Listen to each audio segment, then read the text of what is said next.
2024-25 অর্থবছরে চাহিদার তুলনায় 40 লাখ টনের মতো আলু উৎপাদন বেড়েছে, ফলে দর কমেছে এই কৃষি পণ্যটির। এতে উৎপাদন খরচ উঠছে না কৃষকদের, বড় অঙ্কের ক্ষতির মুখে পড়েছেন আলু ব্যবসায়ী আর হিমাগার মালিকরাও।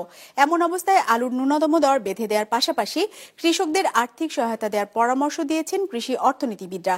তাগিদ দিয়েছেন সামাজিক কর্মসূচির আওতায় এই পণ্যটি যুক্ত করার। রংপুর থেকে স্টাফ রিপোর্টার ফুয়াদ হাসানের সহায়তায় রঞ্জিবুল মিজানের রিপোর্ট। ওয়ালটন এখন দেশের সীমানা পেরিয়ে পৌঁছে গিয়েছে 50টিরও বেশি দেশে। ওয়ালটন, ঘরে ঘরে বিশ্বজুড়ে। আলু পরিচিত সস্তার সবজি হিসাবে হয়েছেও তাই, কেননা এবার মৌসুমের শুরু থেকেই পড়তি দশায় কৃষি পণ্যটির বিক্রি হয়েছে 10 থেকে 15 টাকা কেজি। আর উৎপাদন মৌসুমের মাস 6 পরে এসেও খুচরা বাজারে আলু বিক্রি হচ্ছে 20 টাকা কেজিতে।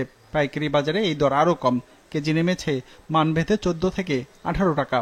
3-4 মাস চলছে 20 টাকা কেজি, পারলে 100 টাকা। কিছুদিন আগে তো 1100 টাকা বস্তা ছিল, এখন বস্তা 950। তথ্য বলছে দেশের বাজারে যত আলু বিক্রি হয় তার যোগান আসে মুন্সিগঞ্জ, রাজশাহী, রংপুর সহ কয়েকটি জেলা থেকে। সেখানকার কৃষকদের এবছর প্রতি কেজি আলু উৎপাদনে খরচ হয়েছে 17 টাকার মতো।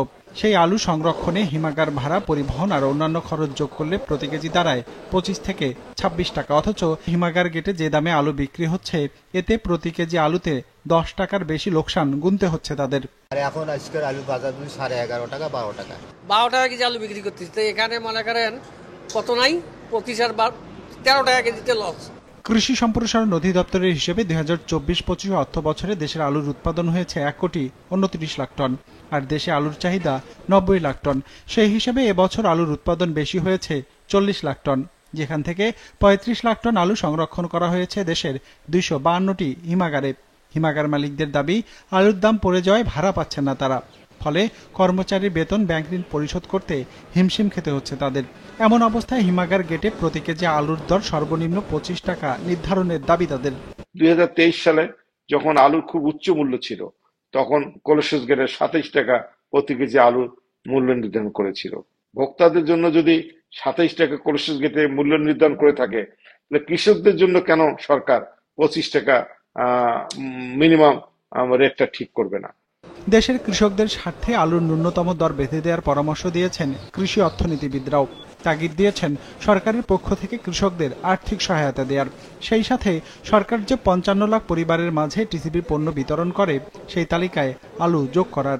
কোল্ড স্টোরেজে আলু সংরক্ষণ করছে কৃষকরা, তাতে প্রায় 6 টাকা প্রতি কেজিতে চার্জ দিতে হয়, কোল্ড স্টোরেজ চার্জ। তো সেই ক্ষেত্রে হয়তো সরকার চিন্তা করতে পারে যে কমপক্ষে 50 ভাগ যে কোল্ড স্টোরেজ চার্জ, সেটা অর্ধেক যেটা সরকার বহন করতে পারে। আলুর ক্ষেত্রে এখন একটা যৌক্তিক মূল্য নির্ধারণ করে দেওয়া দরকার, যাতে করে আমাদের কৃষকরা লোকসানে না পড়ে। সংশ্লিষ্টরা বলছেন, কৃষকরা যদি এবার আলুর উপযুক্ত মূল্য না পায়, তবে আগামী মৌসুমে আলুর উৎপাদনে নিরুৎসাহিত হবে, ফলে সংকট দেখা দিতে পারে এই পণ্যটির। রঞ্জিবুল মিজান, বিজনেস রিপোর্ট, মাছরাঙা টেলিভিশন।